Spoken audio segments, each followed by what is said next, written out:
We go back to regular session. All in favor, let me know by raising your right hand. Opposers? We're back into regular session. We just left from executive session. There were no actions taken and no decisions were made. Mr. Chair, Mr. Vick. I'd like to make a motion that we approve 3 elections and 2 resignations that were presented to us by Dr. McCoy. Second. It's been moved and seconded that we approve the 3 hires and the 2 resignations that were presented by the superintendent. Any questions? All in favor, let me know by raising your right hand. Opposed are the same. It is unanimous. If I could, I would like to introduce the son and present to others one of the hires at this time. That's Ms. Teresa Crane. I believe she's here. She would stand.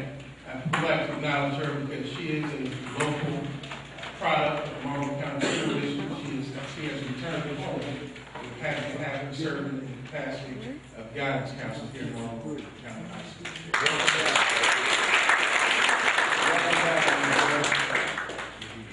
And thank you for coming back home. If you know anybody that left is looking for a job, bring them on back. We appreciate it. Anybody quiet? Yes. Elections. I'd like to make a motion to nominate Mr. Copeland as vice chair. I'll second. Okay, the floor is open for nominations for vice chair. Had a little controversy last year, and I'm gonna make it. Okay. Okay, the move to second. Any other nominations?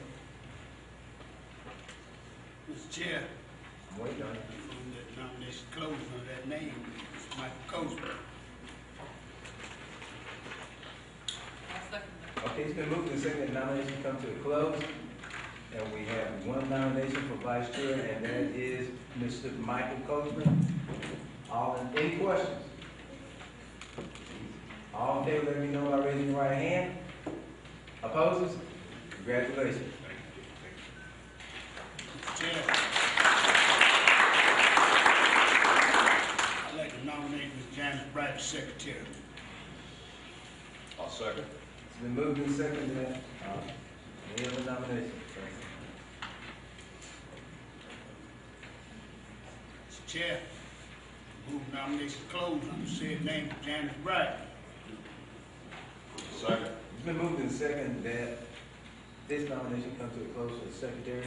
His name is given as Ms. Janice Bright, who has been nominated. Are you ready to question? Sure. Are you ready to vote? All in favor, let me know by raising your right hand. Opposing the same? Ms. Bright has been elected as the secretary for another year. Congratulations to both of y'all. We look forward to continue working with everyone. And since this is the end of my first year, I want to tell everybody thank you. I want to thank the board for the job that we've done so far this year. I want to thank the community for all that you've done to help us get what we've done so far done. And I want to take this opportunity to thank the superintendent for all that he's done this past year. And thank all of you for everything you've done. It's important that we do that. I'm grateful for the position that I'm in and very thankful for it. So thank you very much.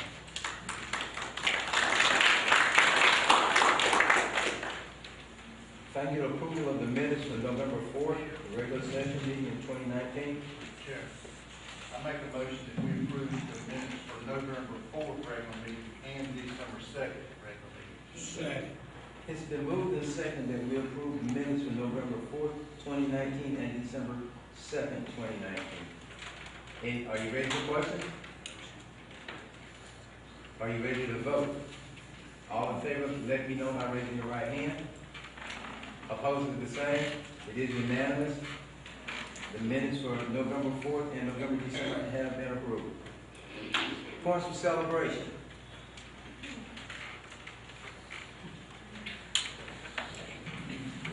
Judy King, take the podium.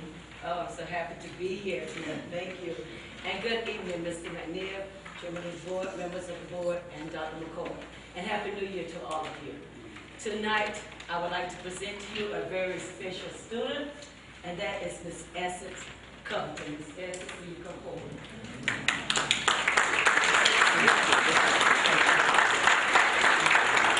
Essence is being presented to you as a December Student of the Month for showing compassion. Can y'all see Essence? Okay.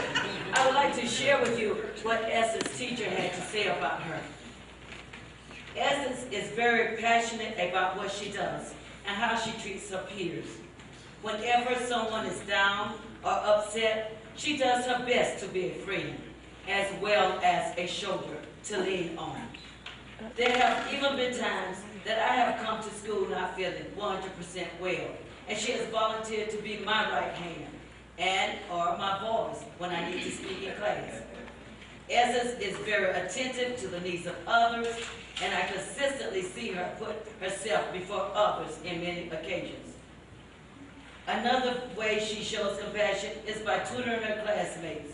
She's a very bright student, and whenever her classmates are having a hard time mastering objectives, she volunteers to peer tutor them during remediation so they can experience success as well. Essence is truly an individual who loves to see everyone win. As her teacher, I'm very proud to have such a student who is unselfish and expresses compassion in everything she does. And I'm sure she meant to say she puts others before herself.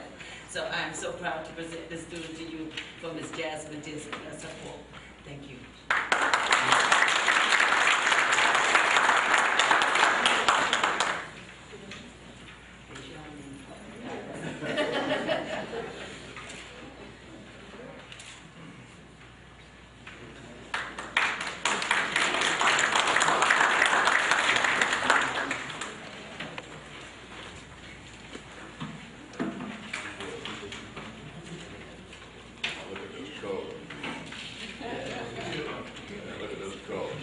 Good evening, Board Chair, Board members, Dr. McCord, Happy New Year. Tonight, we are excited to recognize one of our students, our middle school student by the name of William Hayes Johnson. And I ask you to come up to the front.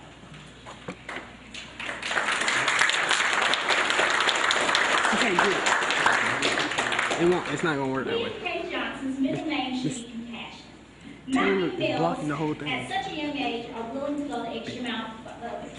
Caden is the exception.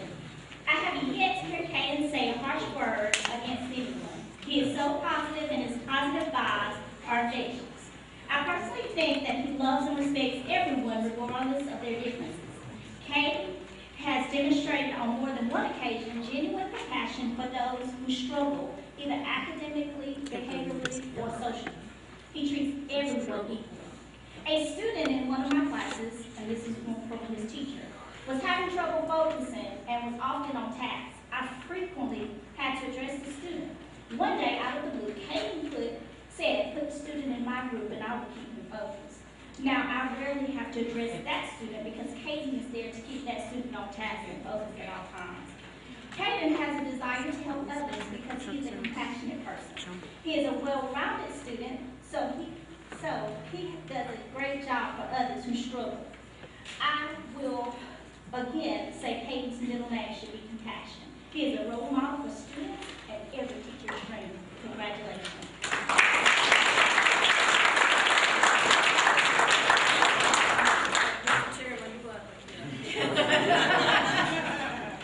I have a little deficiency.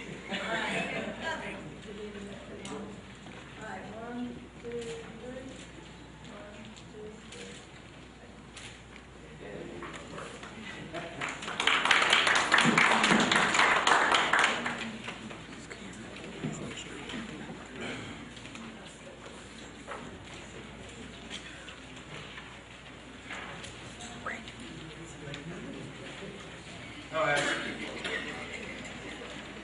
That's all the board members. After I read this proclamation from the governor, please come to the front and County Anderson will assist us. Now, this is the governor's proclamation, whereas education is the foundation on which economic, intellectual, and social capital of a state is built. And whereas school boards directly influence instruction in South Carolina's public schools. And whereas decisions of local boards affect the present and future lives of children while setting the direction to prepare all students to be competitive in a local, state, national, and global 21st century knowledge economy. And whereas local school board members work with parents, businesses, education professionals, and other community members to represent their views and create the ideal educational vision for their public schools and students. And whereas this year's theme, School Board Strong, highlights the important role school boards play in representing their constituents by promoting and advocating for a quality public education. Now, therefore, I, Henry McMaster, that's not me, Governor of the great state of South Carolina, do hereby proclaim January 13th, 2020 as School Board Recognition Month throughout the state, and encourage all South Carolinians to recognize the contributions of local school boards to the academic success of public school students across the Palmetto State. And I'll ask each of you to come forward and sign the ethics principles, which you are all bound by oath, and we will pass out pens and pose for a picture. Help me in congratulating our school board members. Their time and their service. And then we have something for each of you on the table to my left. And these items have been provided by schools, principals, and students with love.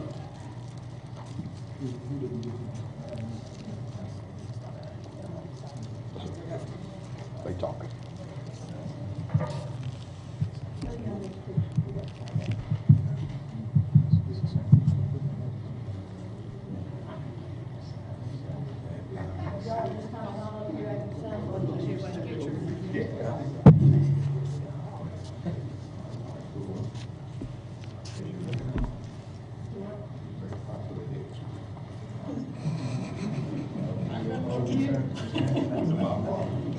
All right, y'all just kind of going in line, let's follow the facts, we can make two rows like pictures, we rows and everything to do like that.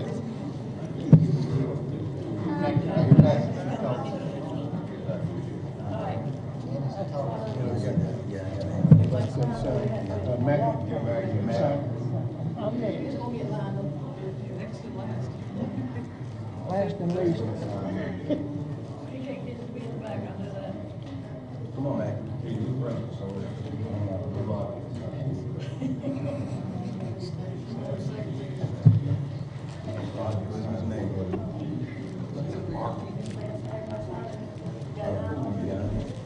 All right, y'all kind of get up there, so I can get a picture. Put y'all foot and all that on the table. Get all this in here. Get all this. All right, everybody look, make sure you're in the fucking,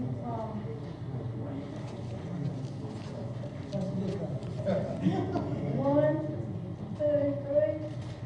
One, two, three. One more, 1, 2, 3. Anybody want to smile? You know, I'll just smile.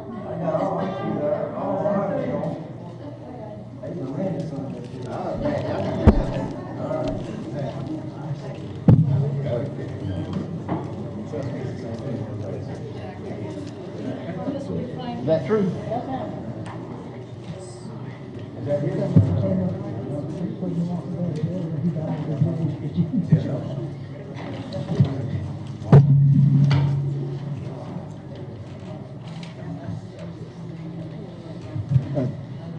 This is one that we're going to delight and celebrate each month to show how much we appreciate those employees in the district that are not only committed but going above and beyond. We have many stars here in Marlboro County School District, and we're asking and encouraging everyone in each school to find your star, nominate them, and submit their names to be recognized at a board meeting each month.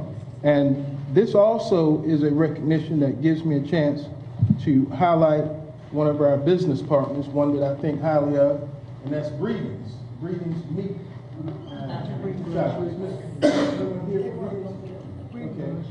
They have graciously agreed to help us in honoring our employee staff of the month by providing a gift card in the amount of $25.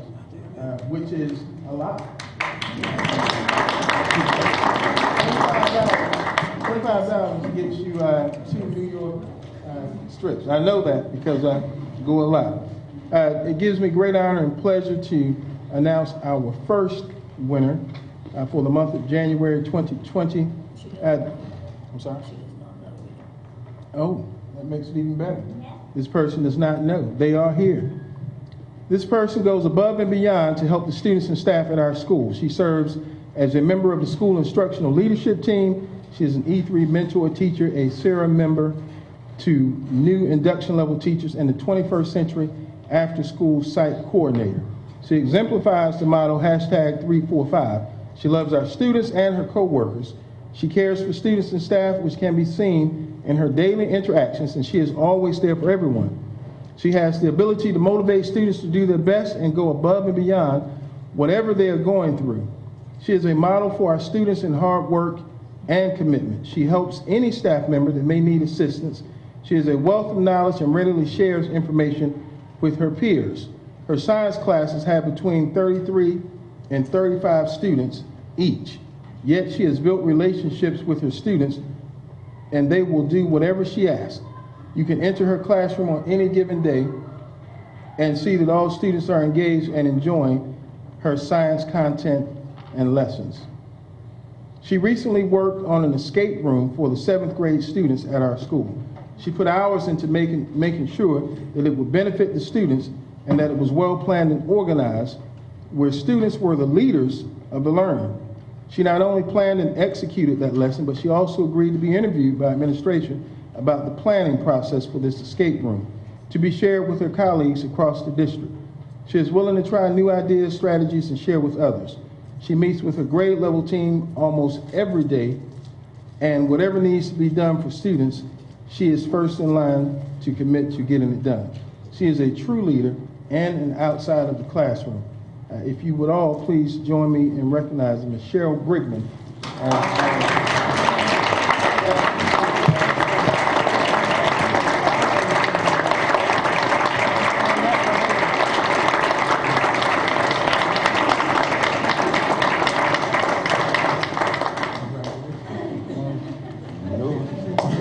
My classmate. That's my classmate right there, y'all.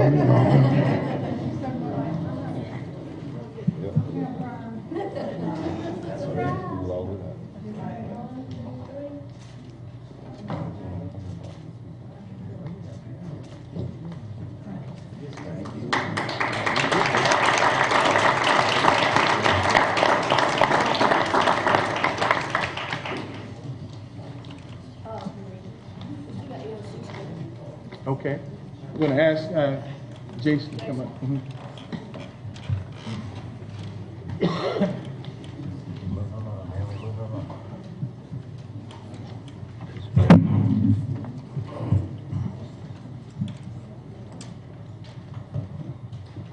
Good evening, Chairman McNeil, ladies and gentlemen of the board, and Superintendent McCord. It is my honor and privilege tonight to honor Marlboro County High School students who exemplified perfect scores on the EOC first semester testing here. Tonight we have 4 recipients, and the first one will go to Gabriel McCarthy for scoring perfect score in U.S. history.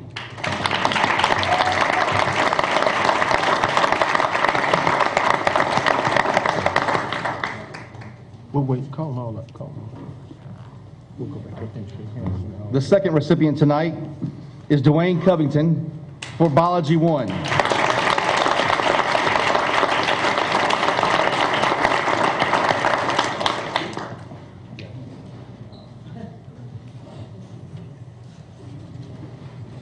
Third, we have Dwayne Simmons, also for Biology 1.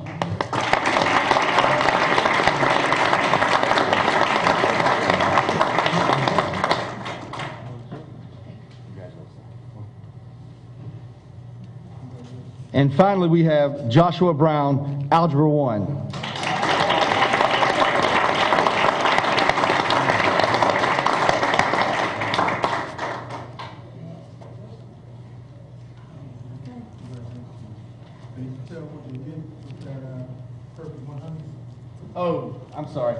Each student received a check for $100.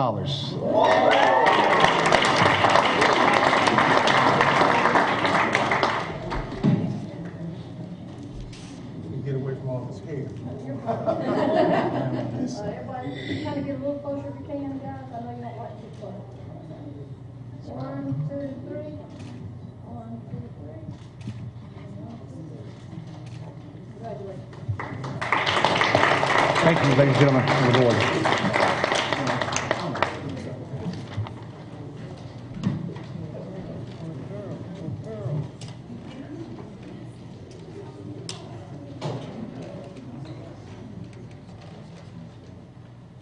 Mr. Chairman. Mr. Chairman, members of the board, Dr. McCord, good evening. Each school year, our students participate in our holiday card competition, where students compete for their designs to be on the holiday cards given out by the district. This year, we had a winner from each grade band throughout the district, and if those students are present, I ask that you come up and a representative from your school come up as well. First grade from Clio Elementary School is Maya Booth. Those students are being presented with their card and a $50 check.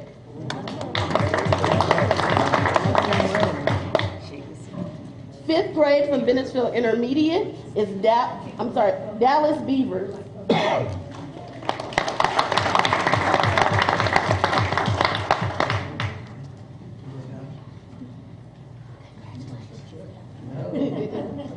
Seventh grade from Blenheim Middle School of Discovery, Kirsten Locklear.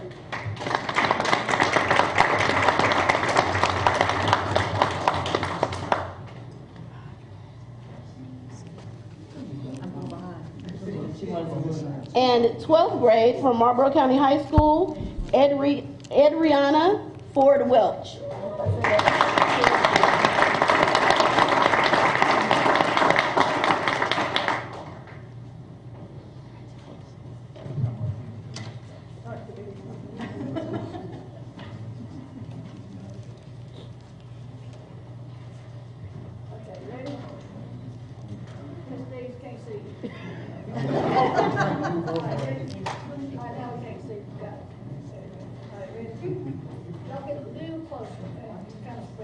If any art teachers are present, are any of the art teachers present?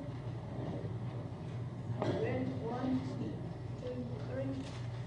1, 2, 3. Thank you and congratulations, students.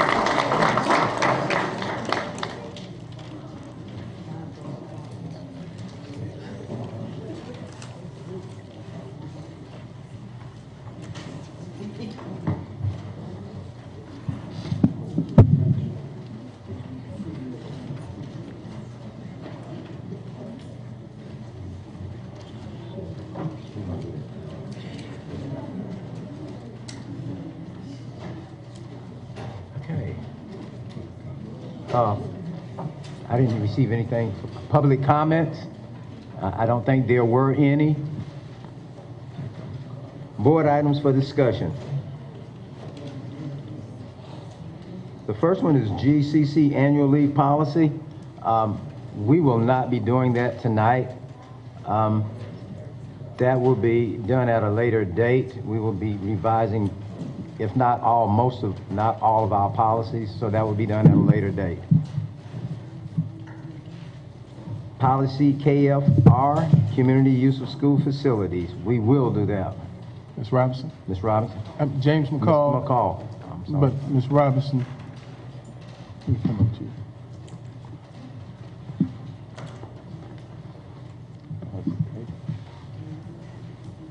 you. This is being brought to you for consideration for policy review and possible updates due to the fact that we have a lot of new opportunities coming in the district, but just like many of our policies, it's well outdated, and we're having a difficult time finding employees to help service these areas. And then for what we're charging, we're on the losing end. We want to be a viable asset to the community, but we have to do so with reasonableness. And so Mr. McCall is going to present. Is Gwen with the lights? Good evening, Mr. Chair, board members, Dr. McCord. This evening I will be presenting a review of board policy KFR, and as the PowerPoint says, it is in terms of community use of school facilities.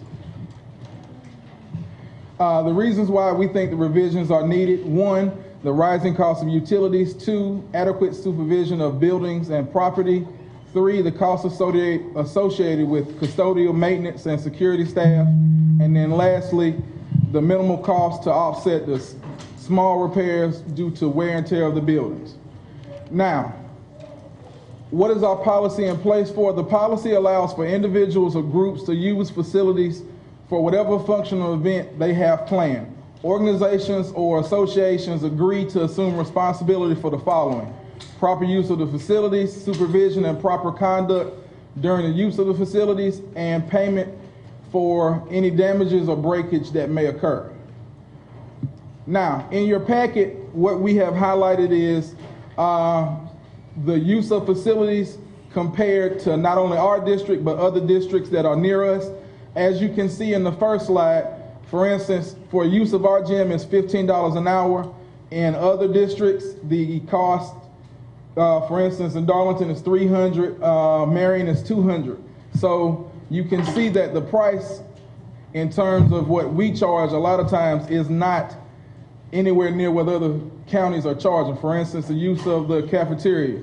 For us, it's $15 per hour. For instance, in Florence, one is $200 is their flat rate.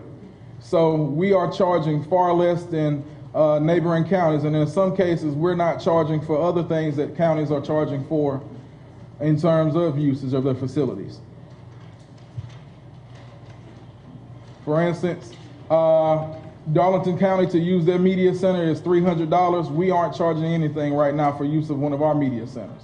So you can see that our rates across the board are less than pretty much everyone around us. In terms of revisions, our policy has not been revised since 2007. Most of the counties around us have since 2012 gone back and revised their specific policies in terms of use of facilities. Difference, as you can see, and I said a few moments ago, the counties around us are charging more fees than what we are. However, if you look across the board, as I said a few minutes ago, we are not charging the same. And we want our community to be able to use our facilities that we have, but we also want to take into account the more we use our facilities, the more wear and tear we have on our facilities. So in terms of our recommendation, it is being recommended that the board revise the current community use of school facilities policy in order to have an up-to-date policy that is more in line with our surrounding districts and entities and in preparation of the expected rise in requests that we will be receiving as we update our facilities. Thank you. Thank you. Okay. On those figures that you saw, those flat rates, do they have an hour limit tied to those flat rates in the neighboring counties? No, sir, that's a flat rate. So for instance, that $200, that's what they're paying up. That's your price verbatim for instance. It could be all day or it could be 3 hours. It could be all day, it could be 3 hours. But the cost also does not include that for custodial Custodians. services as well as security. So that's paid separate. That's a separate charge. So that cost still goes up. Yes, sir. How often are our facilities being used? Maybe 2 or 3 times. You get requests as they come. For instance, we got a request today to use it for a Black History program, one of our facilities. So they come periodically as events or things happen. Once a month? Maybe once or twice a month, yes, sir. It just depends on the venue also. Depends on the venue. BIS, I think, is used more than other facilities. Wallace is used a pretty good bit.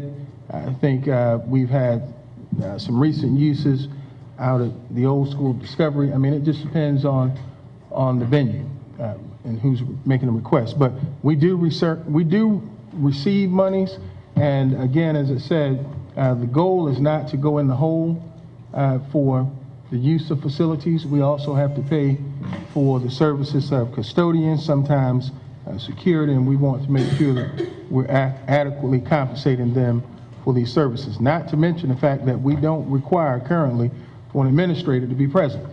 That, of course, increases our liability in the event that something takes place and we don't have anyone on site that can provide an accurate account of what happened.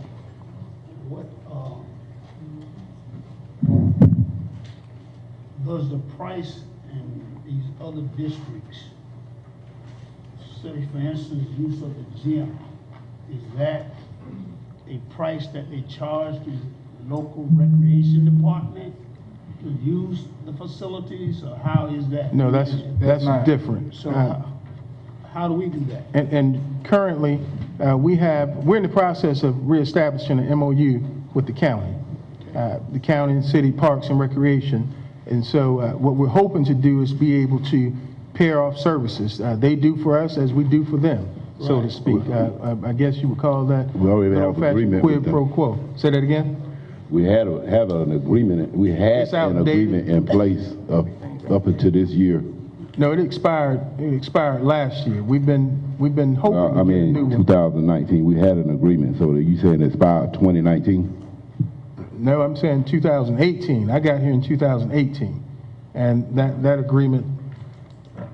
We've been trying to get a new one, and we're at the process now. I think they hired a new Parks and Recreation person about 4 months ago, maybe. We've sat down and talked with him.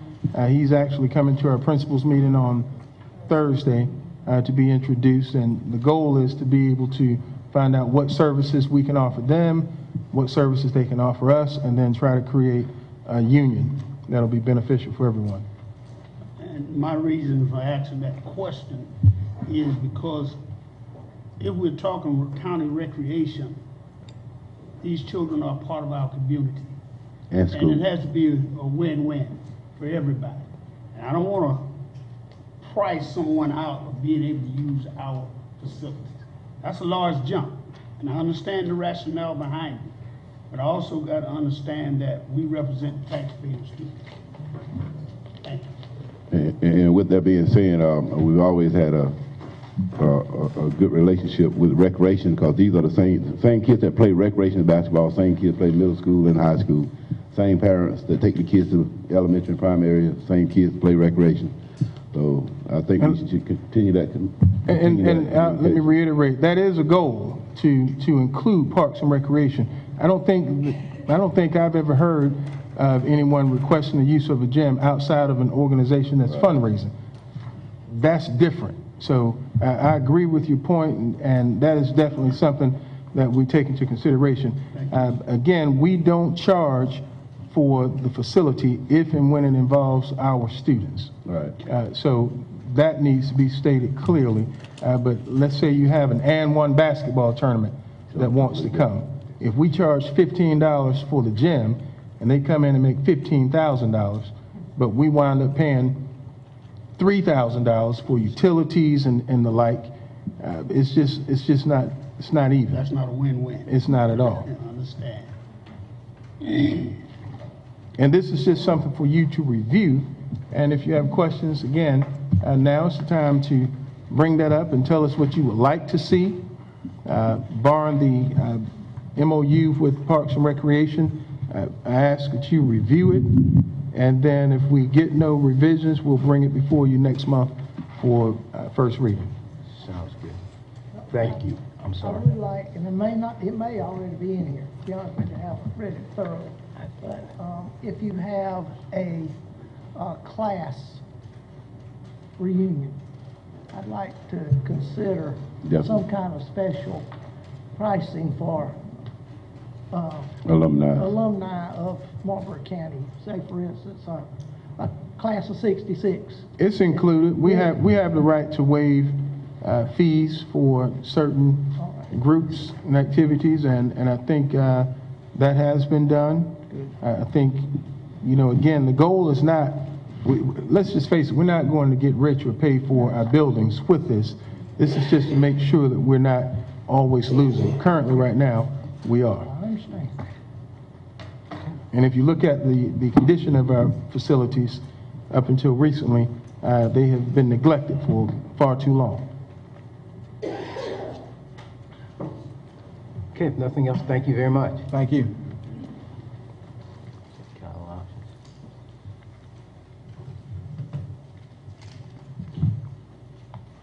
Ms. Robinson's going to present that.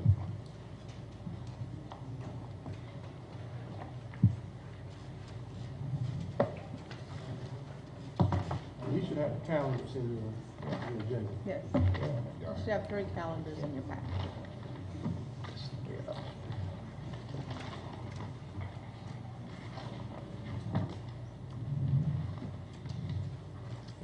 Good evening, Chairman McNeil, school board members, Dr. McCord. Happy New Year.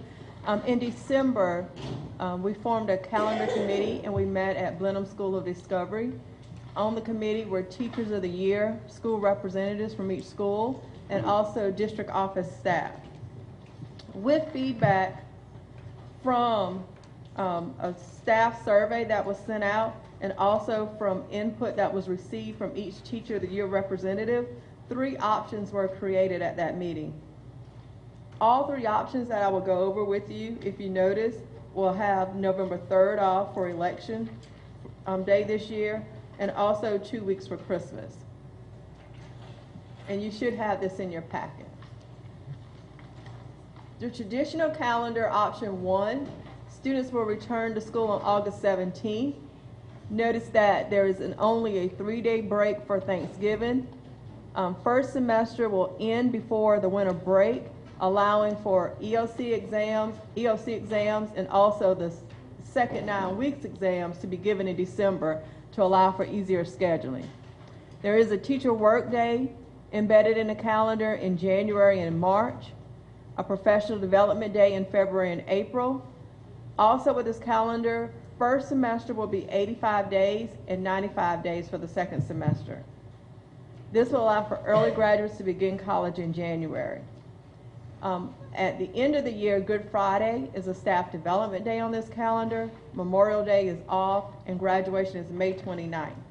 And the student's last day will be June 1st. That is option 1. Can I ask a question? Yes.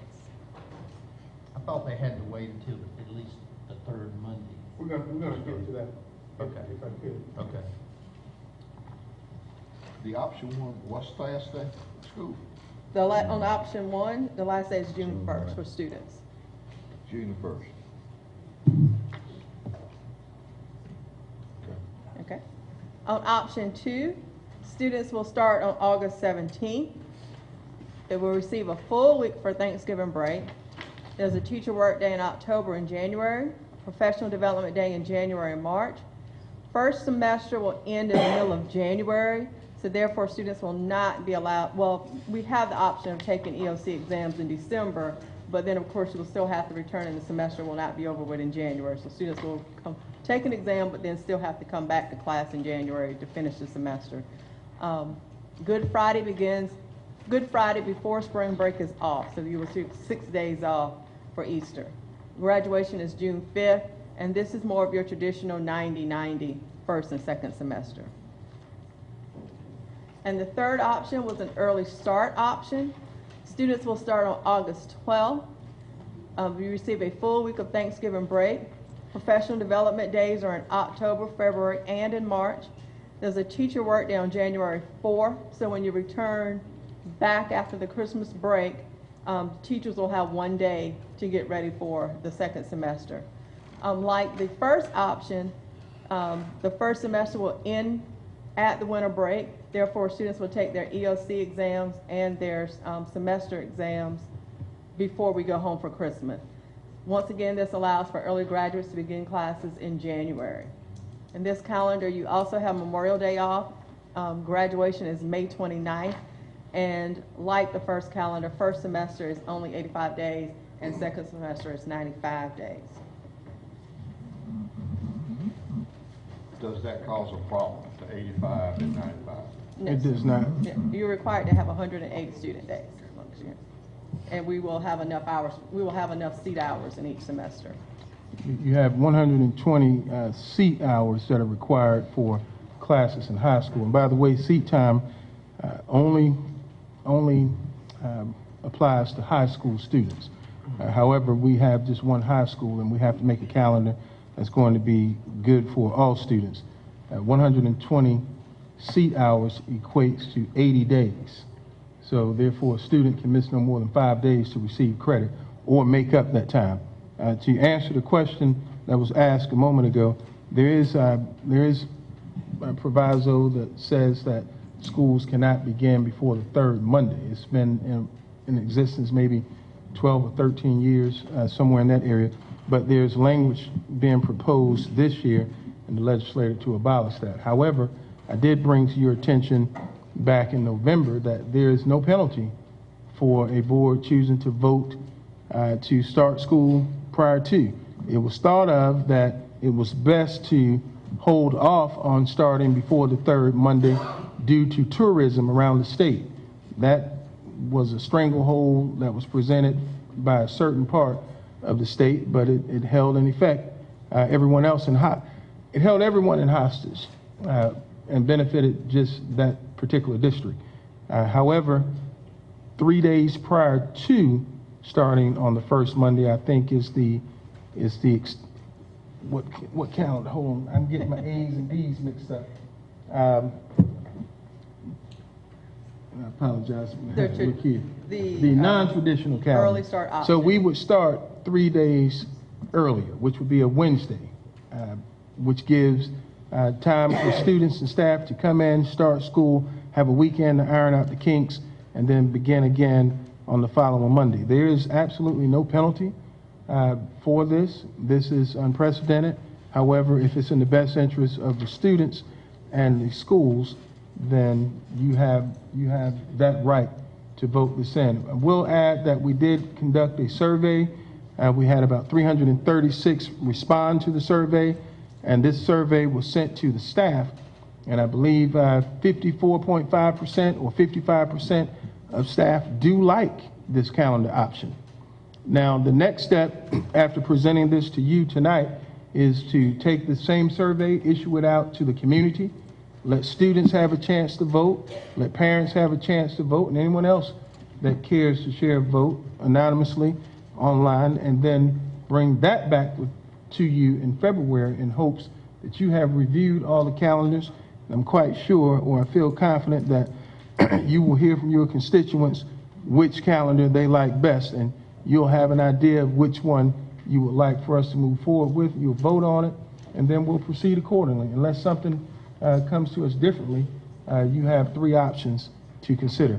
If none of these work for you or the community or our staff, let us know what needs to be done to present something to you that we can all be comfortable with. But again, 336 staff members is better than half of the staff that we have here in Marlboro County, hired staff. And when would they get out of school if with the early start option? Memorial Day. So Memorial Day weekend, we will have a graduation on that Saturday. Everyone will be in town. So that's still June 1st? No, that's 28. Okay, yeah, that's why I was asking. 29th of May. So again, and I can tell you, having graduation the weekend of Memorial Day brings about a lot of excitement. As a former principal, we always sought to end that weekend, and everybody's already in town. It keeps people from having to come to town one weekend and turn right back around and come back, or in some cases stay a week too long. Let me ask you one question on that. When would you do the graduation? On what Saturday. Day? On what does it say on the calendar? On Memorial Day weekend? 29th of Memorial Day weekend? Yes, sir. Okay, well, I understand. To have the graduation? I'm sorry. Okay. My I'm sorry, I thought understanding you is had. you're going to send this out and that the public have a viewpoint on this, along with, which would be the parents or the students and this type. We like for anyone that bring wants it back to us next month. Right, but in hopes that you too will look at the 3 calendar options, as well as hear from others and take into consideration what is shared with you by way of the surveys and whatever it is you hear from your constituents. Okay, thank you. The auditing services, there will be no need to discuss that. That was done in the December meeting. That was an error on our part, but we will not need to discuss that. Severance for retirees, Dr. McCord. I'd like to bring to the board something for consideration, and that is when we initially stated that we would pay a stipend to all employees that would be returning to Marlboro County School District in January. We may have, in our haste to spread good news, slighted those that were retiring at the end of December and not returning in January. In an effort to do something for not just this group of retirees, but for all future retirees, and that means those that are retiring, I would like to propose for consideration to the board that we provide each retiree a check in the amount of $250 when they are ending their services with Marlboro County. Currently, we give a clock, we give a few flowers, and a nice meal. I can tell you I've been doing retirements for quite some time, and I have yet to see where something other than that is provided, but I think it will say a lot to those that have served our community, have served our kids, and have served diligently. It says that we value, we appreciate you, and we want you to have something more than, we're still going to give them the clock and the flowers and the meal, but $250 I don't think is going to break the bank. So I'd ask that the board please consider this, and if it is approved, I would like to go back and amend those that may have been agreed in December of 2019. That was going to be my question, would it be retroactive for those who left in December? Most definitely. So we're good. So we're gonna go back, Yeah. take care of the ones that. Yeah. Okay. You're talking about this year, you're not talking about retirees from now on. I'm talking about retirees from now on. And we don't, Retirees from now on. right, we don't have traditionally, we may have 10 retirees a year. So I don't think that's a lot of money. Okay. Well, let me take that back. It's a lot of money. But in the grand scheme of things, I don't think it's a lot for what they have given us. Miss, I'm sorry? I'm just thinking the number is, you saying only about 10 retirees? Yes, ma'am. Each year. That's probably professional staff, but if you go the entire thing, Okay. it's usually more than that. Yeah, it's usually, so, I mean, we need to maybe, make this clear now, because I've gone to, most every year go to the retirement dinner, and it's 40, you know, it's considerably more than 10, so I think before we have to maybe decide who we're giving this money to. Is it the professionals, the 35, or? It's for all, my thought is that, and for your consideration, is that we give it to anyone that is retiring and severing from the district. Okay. Not someone that is retiring today, only to return tomorrow. Oh, okay, then, okay, that and that's everyone. That's not excluding anyone. That's not, I'm all inclusive. Okay. Bus drivers, cafeteria, guidance counselors, teachers, principals, cameraman, etc. As a former employee of the district, and all I got was a clock, I can endorse that. About 6,500 probably. What about board members? Just guessing. We'll talk about that. Just a joke, just a joke. Okay, thank you. And we check with the attorney first. Chair, Mr. Smith. if I'm in order, I'd like to offer a motion that the board accept the superintendent's recommendation of giving $250 to all retiring employees that sever their service with the district, Retro. Put the retro in there. and to be retroactive. For December December of 2019. 2019. You just said beginning calendar year 2019, 2020. Okay, I got a motion. Can I get a second? A second. It's been moved in second that we approve Dr. McCord's recommendation for a severance for retirees retroactive for 2019, December of 2019. Are we ready for question? Yeah, I have one. Would we be prudent to find out what kind of monies we're talking about before we approve it? Give me an average the last couple of years, people. Less than 10,000. And we did run some dry numbers And just to see, but it's less than $10,000. Okay, less than 10? Okay. At 25, you got about 66,200. Okay. Any other questions? Any other comments? Are we ready to vote? All in favor, let it be known by raising your right hand. Opposes? It is unanimous. Thank you very much. And again, we want to thank all the retirees for all that you've done for us. Thank you very much. And I want to thank the superintendent for having that type of insight to consider looking out for everyone. Thank you very much. Building updates. Mr. Lodehope. David Lowe.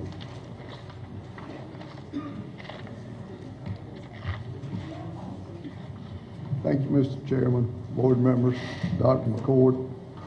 Congratulations on your elections, Mr. Coachman, Ms. Wright. We're giving you a building project update tonight. We try to do it every other meeting or every meeting. To start with, we're going to look at the lighting. Marlboro High School here is about 98% complete. Tonight they're working on the field house. There's a few lights that we still need to order. When you go into a big job like this, they didn't all get ordered, so those are coming in. The McCall lights is where the next school we're going to. Those were shipped on Thursday the 9th, which was last Thursday. They're scheduled to arrive this week, hopefully by Friday. So we'll be moving to that school next. Hopefully you've noticed a little difference looking around the school. In the next few months, hopefully the district will recognize the savings in their utility budget also. The bathrooms, at the primary school, the main hall bathrooms, the McCall gym lobby, and the staff bathrooms at the gym and the office area at the high school were completed over winter break. We're doing some little punch list items on that right now, but those bathrooms were done. We did flooring, painting, fixtures, and counters in those bathrooms. The McCall gym locker room was painted over winter break, and we're getting ready to go back in and put fixtures in there, toilets and sinks. The high school, the A Hall bathroom here has been designed. OSF has reviewed the plans and we're waiting on a start date. Thompson Turner is pricing that project, so that we'll be able to go as soon as Brownstone tells us they got the go-ahead from OSF. The intermediate school, the gym hallway we have scheduled for January. We have everything in ready to go. So now that we have everything on site, we're just ready to go with that.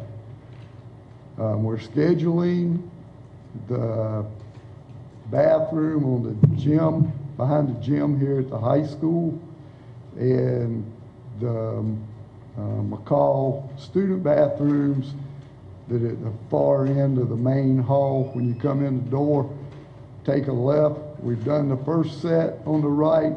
Keep going, and they're way down at the end of the hall on the right before you go out. Those are the two next sets that'll be done. Here's some pictures. This is the primary school.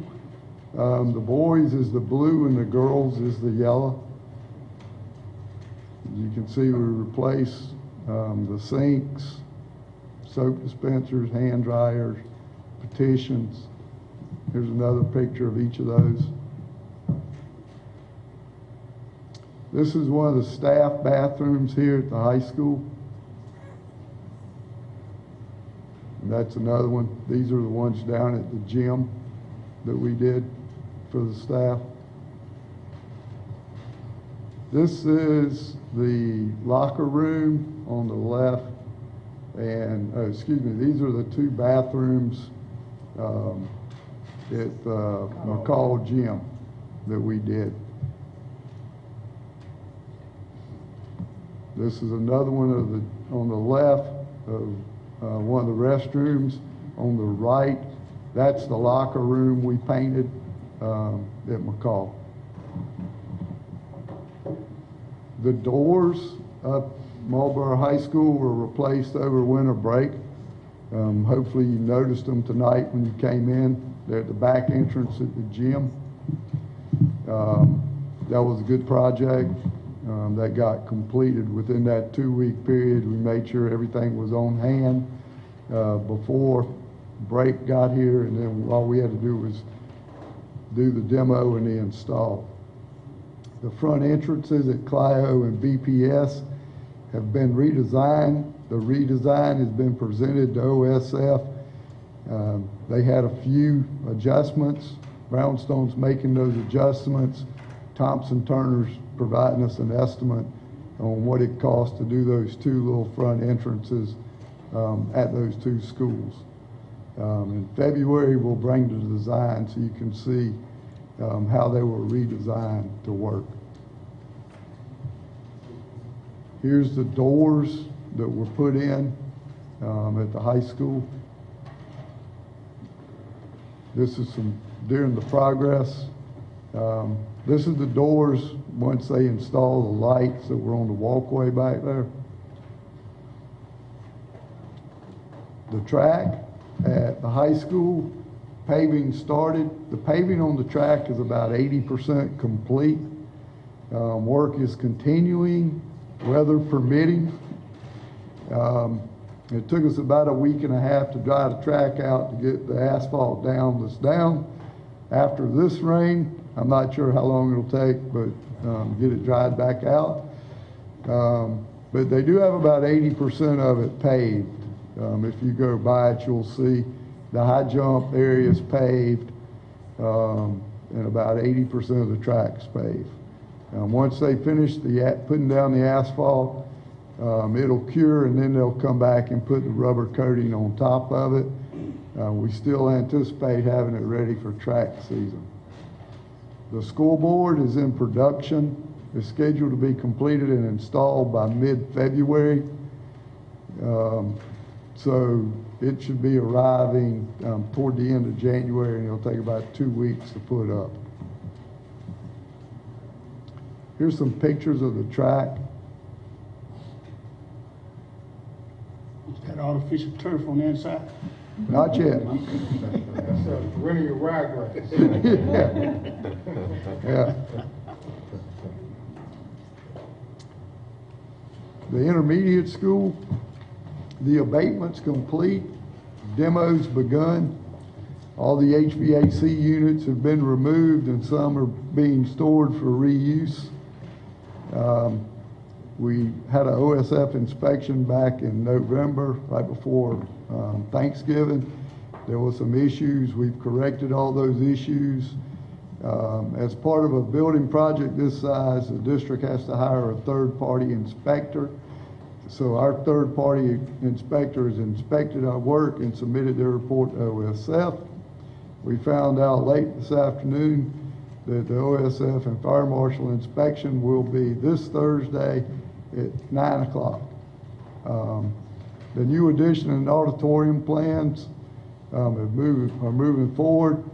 OSF has seen the plans, and we currently have a meeting scheduled with Dr. McCord on the 22nd to go through those plans, let him review them, any changes we'll make, and then bring them to the board at the February meeting. So that's where we're moving with that project right now. If you've been by, here's some pictures. This is the inside after the abatement and the demo started. They were actually scheduled to start bringing down Building B today. With the wetness, they didn't really get anything done, but they have started on the inside. You can see all the units have been removed.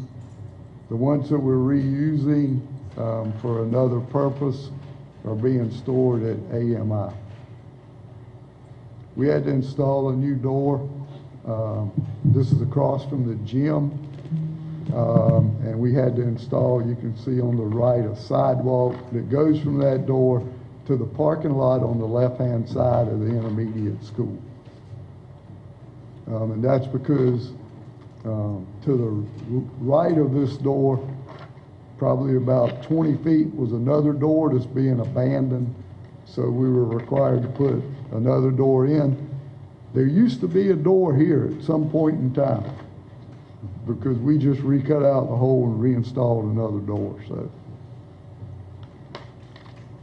this is what it looks like over there now if you could get inside the fencing.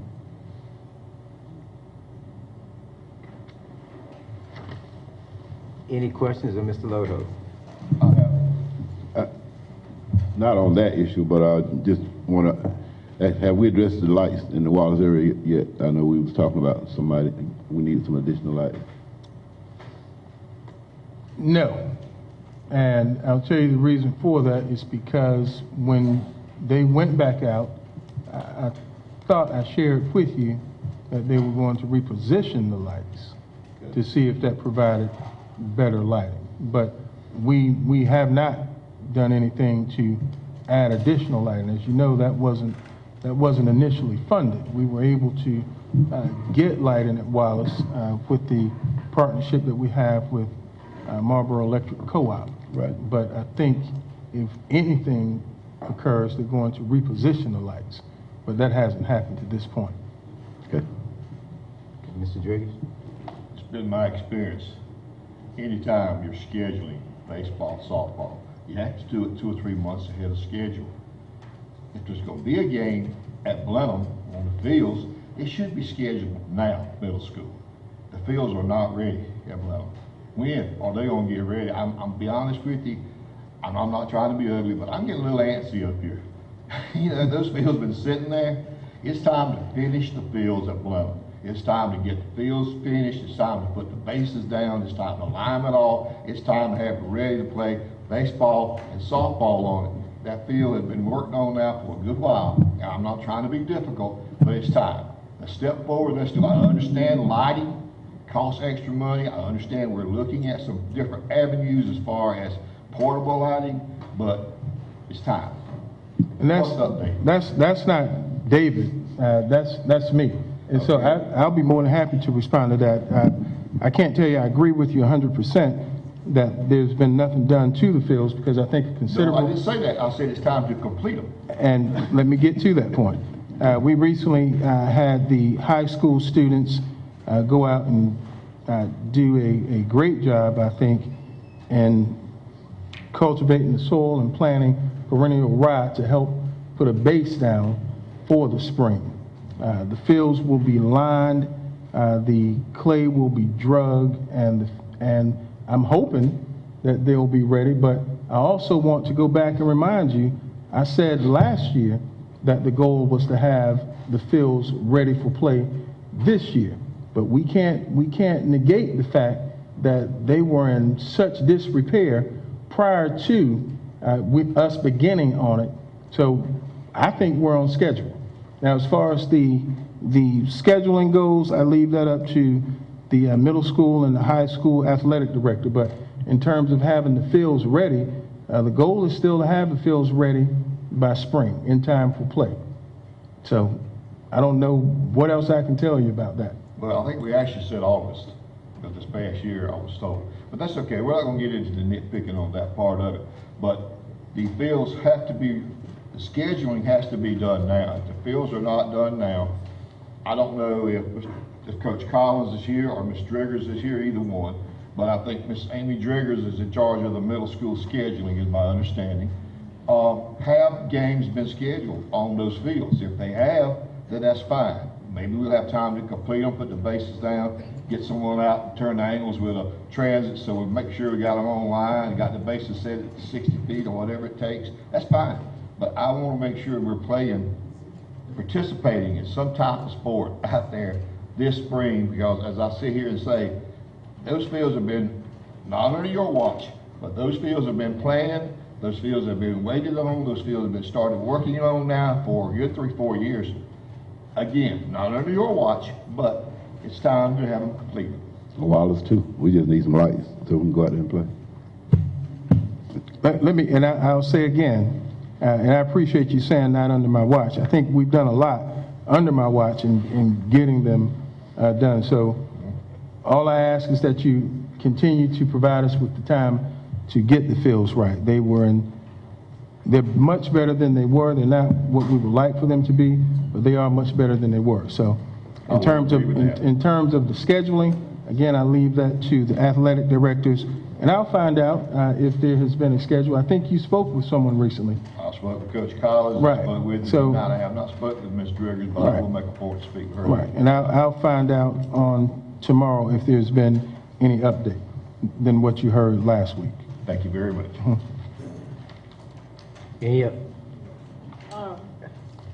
Could you provide a timeline when maybe the work at BIS will be completed? You might have given us this, but when can we, you have any idea when that work will be completed and students can occupy those new spaces? We provided a timeline in the initial portfolio that I provided back in 2018, and it is online. We are, again, hoping to have this work completed by December 2020. This is barring any unforeseens, such as the recent surprise from the Office of School Facilities, where they kind of put us on hold. I think you just reported that we have a meeting scheduled for Thursday. This meeting was scheduled back in December, and we were put on hold. We can't do anything until they release us. And so when they put us on hold, it stops progress. We have been able to keep moving forward, though, with the abatement and the demo. So there are things happening over there. We are on a complete. We can get back on schedule, provided we have a good meeting on Thursday, which I believe we will. And I think we'll be back on schedule. Why were we put on hold? Are you at liberty to say? I am, and I mentioned this last month, because of the age of the fire system. It's old and outdated. We're doing our best to see if we have to replace it. If we do, it's going to cost somewhere in the neighborhood of $200,000, which hasn't been budgeted for, but that is an old facility. Again, this is another issue that preceded me, but we are faced with getting it right, and we will. And so again, the goal is to be complete by December 2020, January 2021, but we are hoping to move forward with the work that has kind of begun. David, I heard you state that the HVAC units that were taken off of that wing are going to be stored for another project. Correct. I hope that project is going to be the project that I It is. request. Thank you. It's a project, again, that I think is going to benefit everyone, and that is the gym at BIS. Now, let me say this. Yes. And I believe some of you are familiar with the sock ventilation that goes through. That's what we're hoping to establish with these units. So is it going to cool? Is it going to get it, 50 degrees? Probably It may not. But it will be better. cooler. It'll be a better. It is now. It will be cooler. So that is the goal. Okay. There's nothing else. Thank you, David. Thank you very much. Thanks, Dave. Superintendent's reports. To the board, I mentioned earlier that Mr. Farr is not present on tonight due to family illness, and so we're going to move his presentation to February, and this is going to be a full presentation of the EOC scores, which really bodes well because he has yet to receive the end of course ELA 2 scores. And I will move on to employment updates by Ms. Kekila Robinson.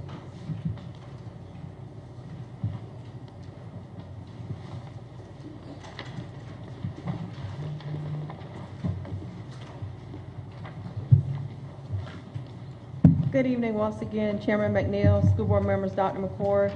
I would like to provide you with a brief update on our human resources. It's 2020 and HR is beginning the new year with a clear focus, with a clear vision and focus. We are on the move.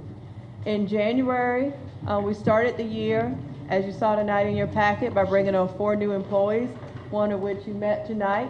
We are trying to focus on bringing employees back to Marlboro County School District. So that is one of our goals starting this year. So check mark for 1 already. As you can see, we do not have a start date for the assistant principal, but we have hired one at Blenheim Middle School of Discovery. We currently have 5 core vacancies, and they are listed for you. We're actively recruiting for those vacancies. We also have 12 other certified vacancies, which include areas such as music teachers, art teachers, health science, GT. We're looking for a CATE director. Some of those positions are being covered by other staff members or through contracted services, but we still have them listed on our vacancies list. We are also looking for 13 classified vacancies. And that's bus drivers and a network administrator. Recruitment initiatives that we have on the horizon. On February 22nd, if you want to put this in your calendar, we will be hosting our own teacher recruitment fair again this year. We are also scheduled to attend several college career fairs. This is not a complete list. In fact, South Carolina State and Claflin released their information today, and so we signed up for that career fair this afternoon. And then again, we will continue our digital campaigns on Indeed, Facebook, and Twitter. So we're getting our name out there, and we're excited about offering our own teacher recruitment fair next month. And we would like for you to attend and send us any qualified applicants.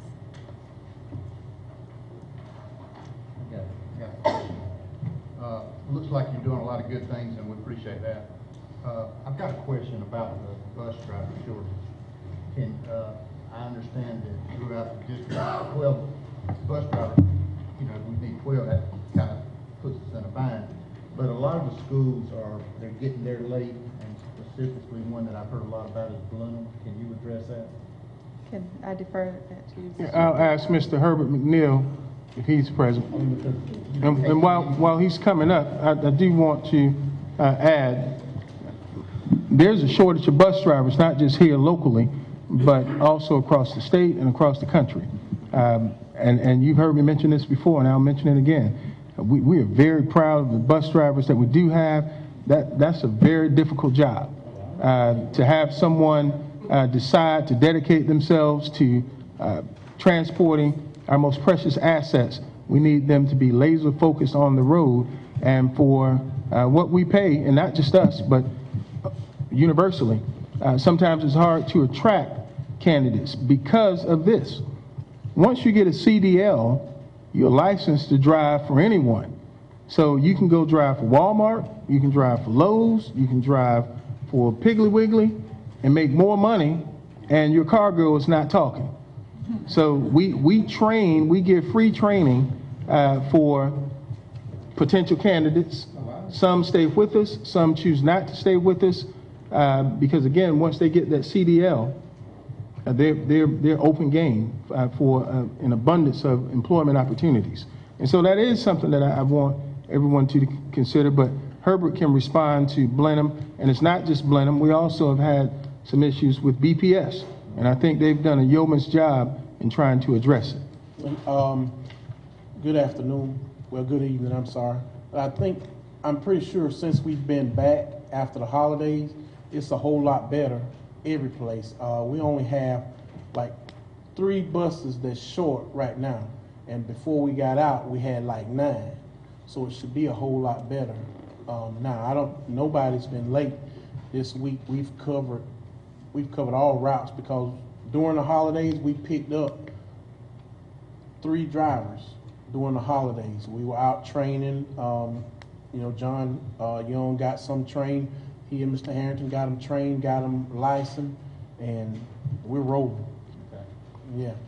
And we got 3 more lined up now. If everything goes right, we'll have those 3 here in the next 2 or 3 weeks.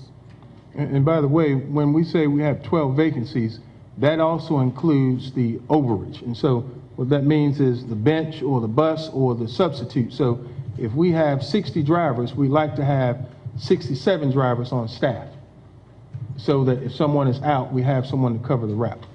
I'm just concerned about the seat time for kids. Oh, most definitely. And I'm sure that's a concern everywhere. Glad to see it looks like it's going in the right direction. Thank you for that, Herbert. Appreciate it.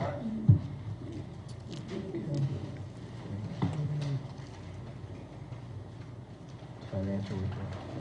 We'll ask West Park to come up front for the financial report, the bond referendum financial update, as well as the budget calendar. So Wes will be with us for a little while. Mr. Chairman, members of the board, Dr. McCord, you have before you the financial report, and that is dated as of January 7th, 2020. At that date, the district's cash and investment balances on hand for the 4 primary operating accounts were $3,583,470. As of that same date, the district had expended $14,766,468 of a $34,818,102 budget for a percentage of 42.41% of budget. Any questions? So we're not quite, we're over half. Over half of the year. The big difference with the budget, though, comes in June because we've got 4 payrolls that we run, and of course, those cover our school employees. You know, the teachers end up getting 4 checks, so that in June, that's a significant. We've got 10 of the 24 pay periods covered as of the date of this report. In June, you're through robbing Peter and paying Paul, that's what. Yeah, yeah. So you have at least right now 57% of the budget is going to be left for the following 5 plus gym. Yes, sir. That's 5 plus correct. gym. I think You're comfortable? You're comfortable? on schedule with our budget. Hopefully we'll come out on the plus side. And a lot of that's going to depend on revenues too. We don't necessarily know exactly where some of our local revenues will come out until obviously after we've got tax collection. And there are a lot of other factors that go into this as well. Okay, any questions? I'll move on to the next item here, which is the bond project update as of December 31, 2018. And I've attached the building program budget report with expenditures to date as of the December 31, 2019. The budget and expenditures are reported for the following projects: restrooms, BIS addition and renovation, playgrounds, electronic locks, cameras, water coolers, LED lighting, front entrances, doors, track, awnings, and professional fees. The project Thank you. from proceeds is $10,118,189.84 with $1,454,830.81 in expenditures to date, leaving $8,655,359.03. So to date, we've expended 14.39% of project funds. And you can see with the list the type of expenditures. To give you an idea, in terms of locations. You'll see the account numbers, but the last number is the location. So, for example, 12 is BIS, 15 is the primary school, 33 is McCall, 61 is the high school. You can see 42, of course, that's Clio, and 53 is Blenheim. So that gives you an idea of the different expenditures we've had at each location, what we've budgeted, what we've expended, and what is remaining. Would you, the project manager's fee and the project management fee and then the fee, could you just kind of explain to me? When we look at fees, for example, the big fee is going to be architectural. Okay. And so that's the most significant fee. That is, when you look at fees on the first, well, I guess it's actually the second page. You can see at the bottom of that, for example, that is $925,233.76. So that's predominantly going to be the architectural fee. The project management fee is the $210,000. That's for David Lodeholt. And also, Yes, sir. it needs to be mentioned that typically, project management fees will come somewhere in the neighborhood of anywhere between 5 to 10%. We were able to get a good percent for this particular bond with Mr. Lodeholt, and that's what that amount is. Any other questions? I'm just adding numbers, don't worry about me. Sure.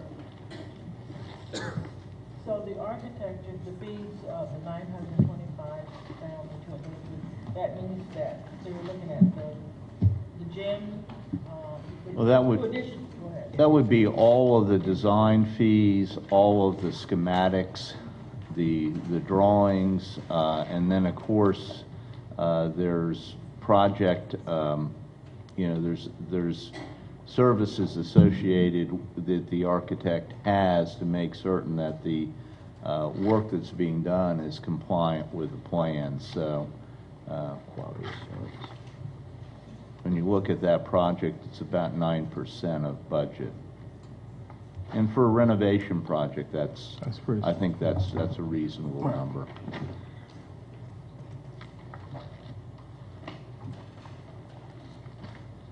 Okay. I'll move on to the adoption of the budget calendar for 2020-2021. The district budget calendar provides a basis for scheduling activities and meetings connected with the budget process. The proposed 2021 draft budget calendar follows a process similar to those in prior years. Work sessions in February and March will be held prior to regularly scheduled board meetings to hear information to be considered for the 2021 budget. The schedule includes sessions on staffing, contract services, student populations, technology, facilities, and financing considerations. First workshop on March 23rd, second budget workshop on April 6th, with board approval of certified and administrator contract approval at that April 6th regular board meeting. The second and third budget workshops are proposed to take place in April, with 3 readings, if necessary, of the budget in June.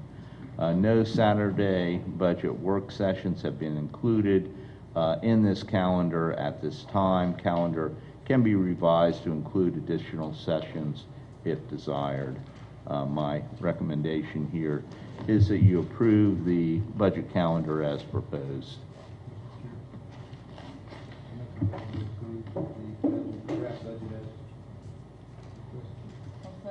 It's been moved and seconded that we approve the draft budget as recommended. Are you ready for a question? Not yet. I think that should read calendar. Calendar, right. The calendar budget, The calendar budget. Okay, now, are we ready for question? Are you ready to vote? All in favor, let it be known by raising your right hand. Opposes? It's been approved unanimously. Thank you. Thank you. Okay, very good. All right.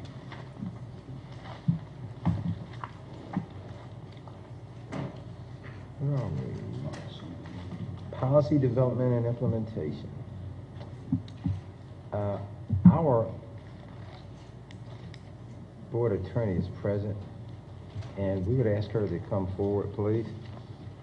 And Good share evening. with us your thoughts. Y'all have talked about reviewing policies for a while now. I know that has been one of Dr. McCord's goals and something that he has really been looking at doing.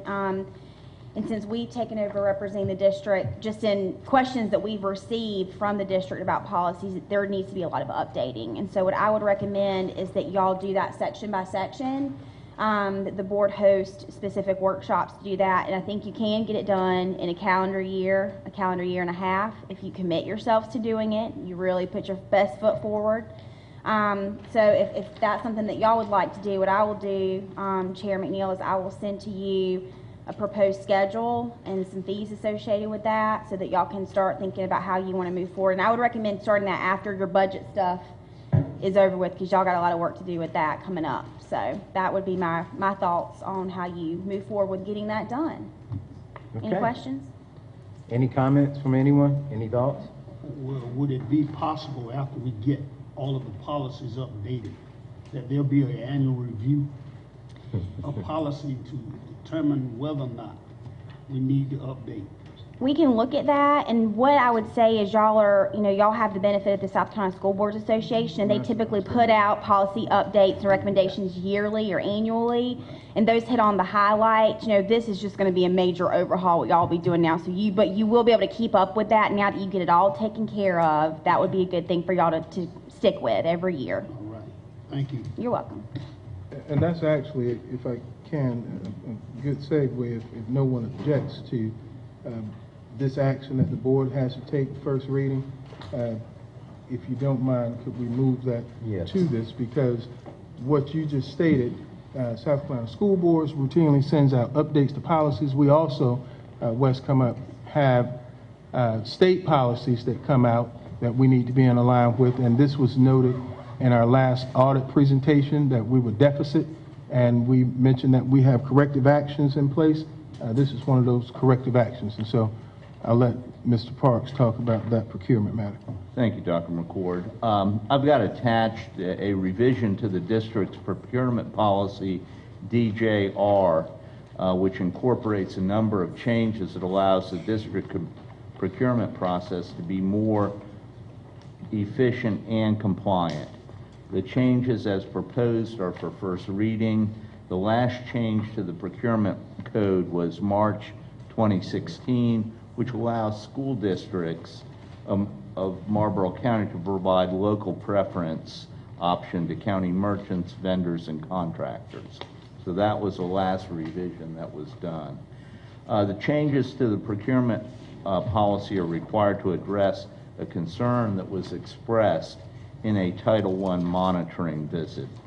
Our policy makes reference to verbal quotes versus state procurement code, which requires written quotes. Changes to the procurement limits are updated to reflect the current state procurement code. Those changes to limits are as follows, and small purchases not requiring competitive bidding increases from $2,500 to $10,000. Small purchase between $10,000.01 to $25,000 requires 3 written quotes, and small purchases which range from $21,000.01 to $50,000 requires 5 written quotes.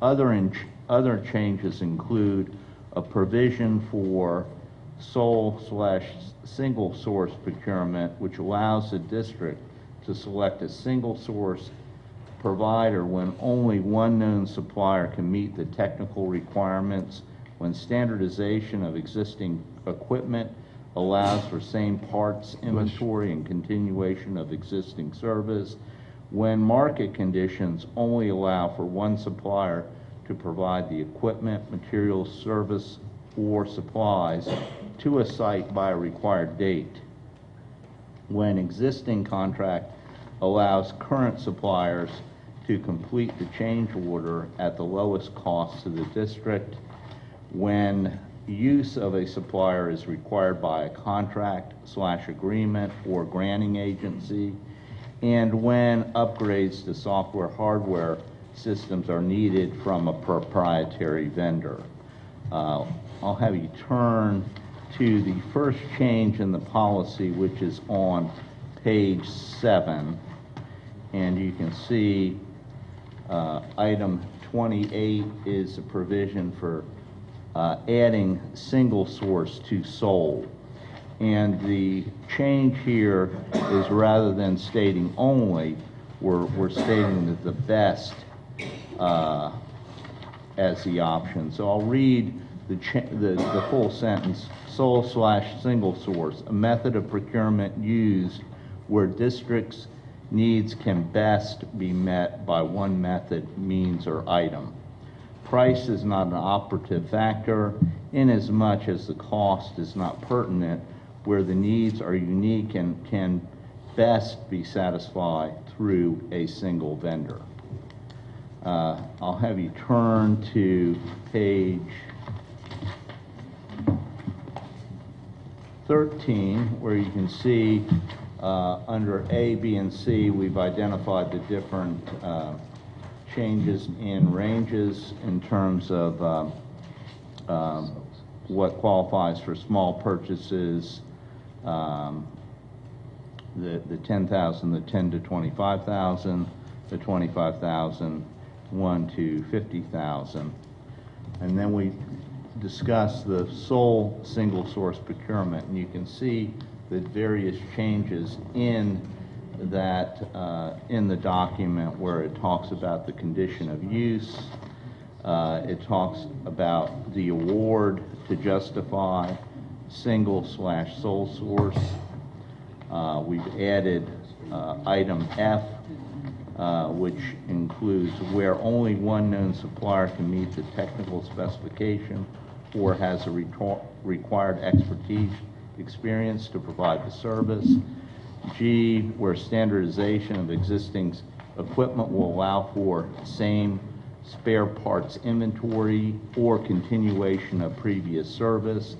Where market conditions, and this is H, only allow one supplier to provide equipment, materials, supplies, and or services to the site by required date.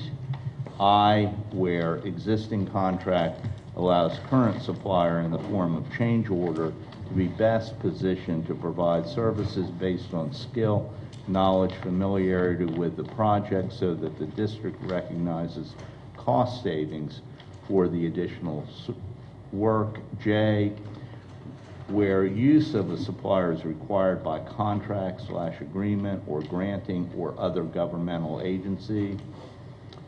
K, upgrade of proprietary software available only through the producer of the software or hardware who sells on a direct basis only. So that is the total change to the procurement code as recommended. Before you leave, on A, I just got one of the things. Small purchases not exceeding $10,000 may be accomplished without competitive quotations if the prices are considered to be reasonable. If you don't get a competitive bid, how do you know it's reasonable? Well, certainly we have a lot of market data with previous purchases that we've made in the past. We know whether or not that is a fair and competitive price. So you wouldn't do this if it was something new you've never done before. You're based on experience. We're going to look back to prior experience to determine that is fair and reasonable, and it's very competitive. But then we also, in this day and time, as someone said earlier, we don't have to recreate the wheel. We call around and check and see what other districts are doing. We have state procurement I guess you would call it, we have a state procurement code, but then you also have school districts that have signed on. I forget the formal name, and David is gone, but we also check with local school districts. When I say local, statewide school districts, to see what others are doing. And let me sum this up for Mr. Park. This is what is used by the state. We didn't reinvent this. This is word for word as it is used in probably 90 or better % of the districts. We were cited in our most recent audit because we were not in compliance. And as we said to you, we have an action plan. This is a part of the action plan to get us in compliance. And so everything that you see is in what I consider to be consistent nature because it's word for word. Yes, sir. Anyone else? Thank you, Mr. Park. I think, hold on. Oh, I'm sorry. You made these changes because in our audit, The Title I monitoring, we were cited for our procurement policy, which stated specifically, it stated allowing for 3 verbal quotes rather than 3 written quotes. And so we changed that verbiage to comply. We also took this opportunity to upgrade other parts of our code that are also compliant with the state procurement code. So we address the areas such as the limits as well as the sole/single source. Do we need to make a motion on this? It does require a motion. First read. My recommendation here is to approve policy DJR as amended for first reading. Mr. Chair, I'd like to make a motion that we approve policy DJR as amended for first reading. Second. It's been moved and seconded that we approve the DJR as recommended with the amended changes. Are you ready for question? You ready to vote? All in favor, let it be known by raising your right hand. Opposes? Got one opposed. Two I'm opposed. abstaining. We have one opposed and one abstention. And this is the first reading. And this is the first reading. Can I ask you if there's something that we need to look at? Not for me. I think in previous, I know we've had questions, you know, what purchasing, the bid process and all that in the past. And this, I've just gotten this here. I like to look it over a little bit, but I don't have anything specific. Now that I know that Title I and their monitoring, you were cited and you fixed that, but then the other part, you would, and you're trying to get in line with the state, what they are doing. Yes, ma'am. You're doing that. So all the things in red, I don't have a problem, but just Okay. not understanding it to my satisfaction tonight. Same for me, basically, we're increasing 10,000, 25, 10,000, 10,000, 25,000. That's a concern for me. Maybe we can talk about it a little more next board meeting. We don't have to talk about it just not in the meeting. Okay. It has Thank been you. approved. The first reading has been approved. We're at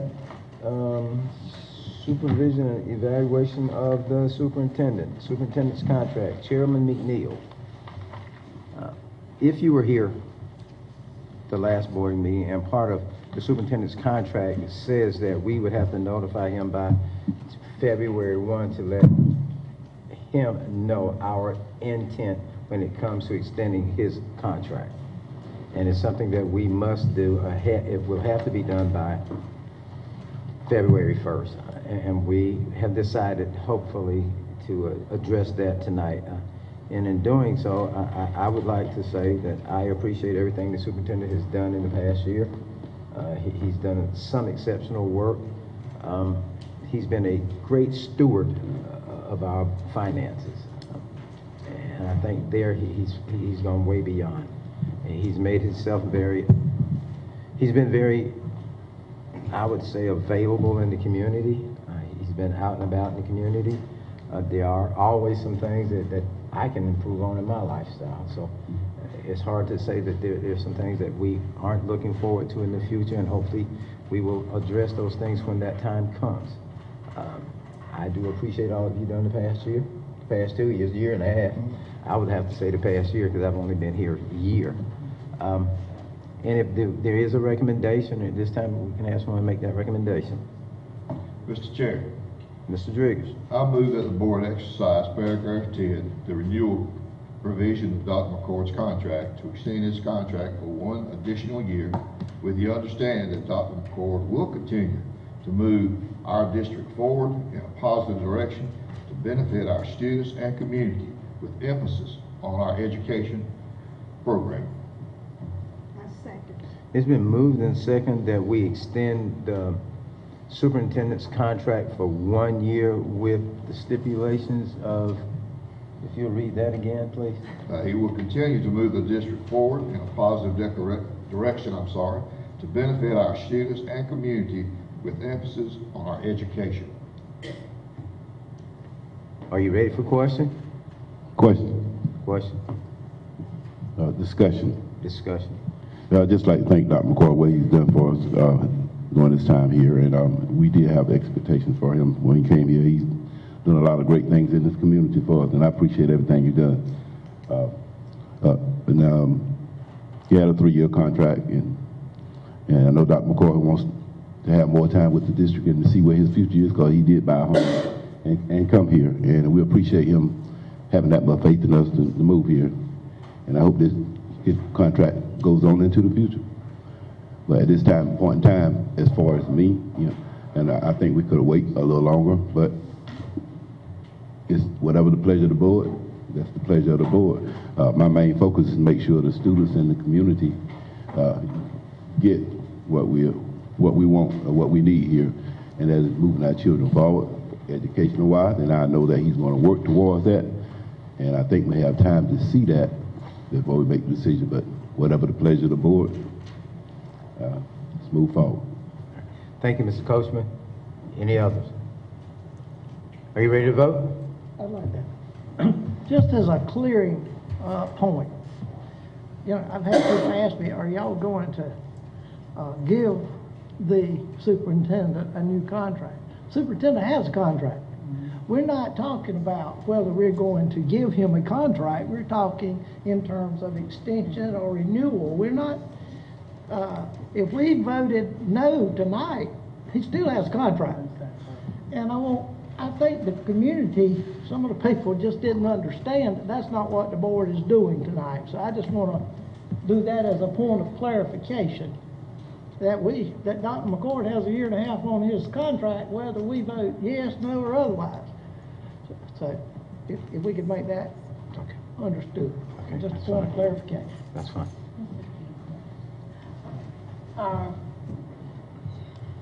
I have voiced my feelings to Dr. McCord earlier, the concerns, and he said he's going to make an effort to work on them, and I feel sure that he will. But Marlboro County School Districts, we've had a rough 2 years. He came here, we had Florence, a record storm. So many people were displaced, students, and you dealt with them every day. And our school, we from what has happened at the high school, we almost could say we had a school shooting every month of death.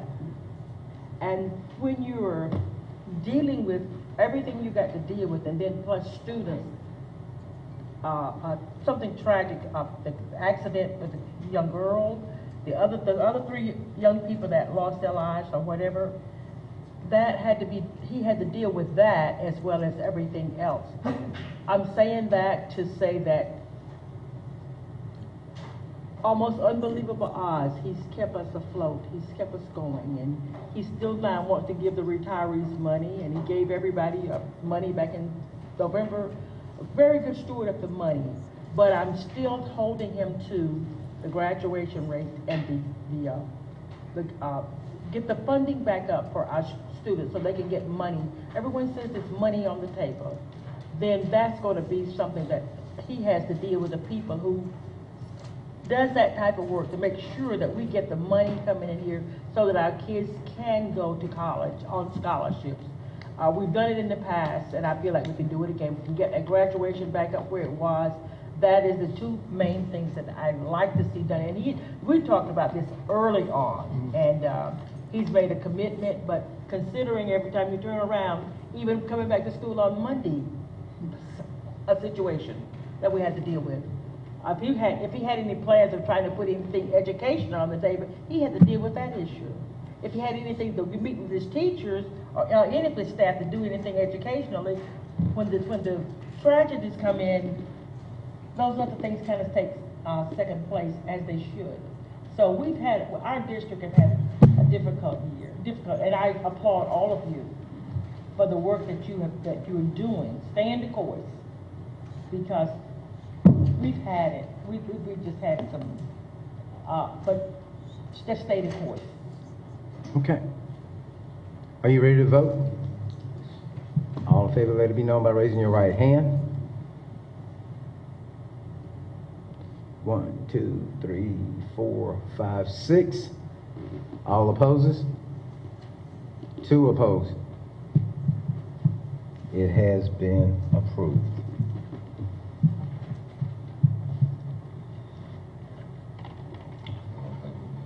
Do we need to go back into executive session for a second time? If not, I'd like to say something if I can. First of all, I'd like to say thank you to the board. It is your pleasure to vote up or down for me to get a 1-year extension, and I do appreciate it.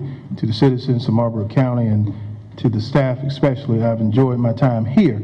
I do want to say that I don't think any person can be judged on the merits of one particular, but on the body of work. I'm very excited about what we have done and accomplished in a short period of time, but I don't take any of the credit because I know that comes as a result of those that work in the district and those that support us around the district. So I would like to say thank you for the 1-year extension. I'll do my best to try to win the full support of all board members, but I'm not going to tell you that I'm ever going to win the support of everyone in the community or the board. My goal is to serve the students and this community as best possible, and I don't take it personally. I take it with pride. I am very pleased with what we've been able to do. Again, I look forward to what the future holds for us together. I am excited about my future in Marlboro County, and I plan to be here as long as you will have me and beyond. Thank you. okay, and thank you for your comments. If there's nothing else, anybody, somebody. Chair, Mr. Smith. motion for adjournment. Second. It's been moved and seconded that we adjourn. All in favor, let it be known by raising your right hand. Opposed are the same. It's that, I promise you, is unanimous.